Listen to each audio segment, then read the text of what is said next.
মানুষ কেউ ইনভেস্ট করতে যাচ্ছে না এই চিন্তা করে ইলেকশনের পরে হবে, ইলেকশনের পরে করব, স্টেবল গভর্নমেন্ট নাকি।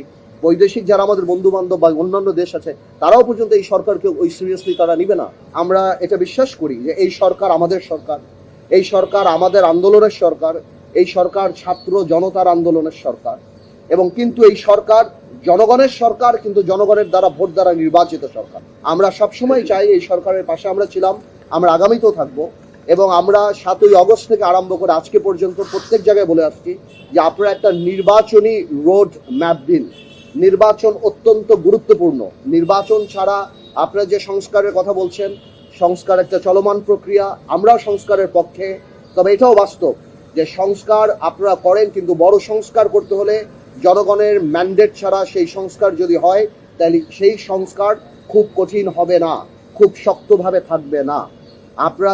আমরা আগেও বলেছি, এখনো বলেছি, দেশ জুড়ে তোলপাড় ওয়ালটন ফ্রিজ কিনে আপনিও হয়ে যেতে পারেন মিলেনিয়ার। যে আমাদের সাথে একটা চার্টার হতে পারে, সনদ হতে পারে, একটা সাইন হতে পারে। বড় বড় সংস্কার এই বড় রাজনৈতিক দলগুলি আপাতত দিয়ে দিয়েছে, যেগুলি সংস্কার শর্টকাট করে যেগুলি একমত হয়েছে সেগুলি নিয়ে একটা সনদ করাই যেতে পারে, সবাই সাইন করতে পারে এবং তারপরে এগিয়ে যেতে পারে। কারণ জনসম্পৃক্ত কোনো সংস্কার আগামী সরকার যদি ছুড়ে ফেলে দেয় তাহলে জনগণ তাকে প্রত্যাখ্যান করবে। কিন্তু জনকল্যাণমুখী সংস্কার থাকবে কি থাকবে না অবশ্যই আগামী সরকার দেখবে, এবং জনগণের সরকার হয়ে থাকলে সেটা অবশ্যই মানুষ সেটাকে রেসপেক্ট করবে। কিন্তু সংস্কারের নাম বলে নির্বাচনকে যদি পেছানো যায়, এবং একটা সরকার, একটা দায়িত্বশীল সরকার যখন বলে ডিসেম্বর থেকে জুনের মধ্যে নির্বাচন হবে, এই ধরনের আনসার্টেনিটি থেকে দেশকে কোনোদিনও একটা সরকার ঠেলে দিতে পারে না। একটা নির্বাচনী রোডম্যাপ কংক্রিট থাকতে হবে। দেখুন, আমরা এই সরকারকে আনার জন্য জেলে গিয়েছি, জুলুম সহ্য করেছি, নির্বাচন বয়কট করেছি, রাজপথে সব জায়গায় আমরা ছিলাম। আমরা কোনোভাবেও চাই না এই সরকার ফেল করুক। আমরা চাই জনগণের ইচ্ছা প্রতিফলিত হোক, এই সরকার সংস্কার করুক, যেটার পাঠ আমরা।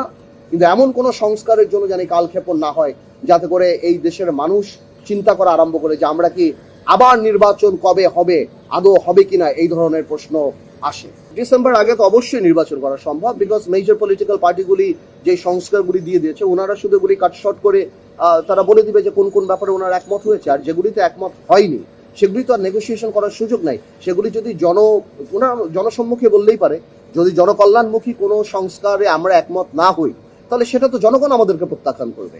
কিন্তু তার মানে তো এই না যে প্রত্যেকটা পিন পয়েন্ট ধরে আপনি যদি এরকম পারপিচুয়াল টাইম নিয়ে যাবেন যে সংস্কার কবে হবে, এবং জাতি এরকম একটা আনসার্টেনিটি থাকবে, রাজনীতি আনসার্টেনিটি থাকবে, দেশের ইকোনমি আনসার্টেনিটি থাকবে। আজকে বড় বড় ইন্ডাস্ট্রি থেকে আরম্ভ করে কলকারখানা, মানুষ কেউ ইনভেস্ট করতে যাচ্ছে না এই চিন্তা করে ইলেকশনের পরে হবে, ইলেকশনের পরে করব, স্টেবল গভর্নমেন্ট নাকি।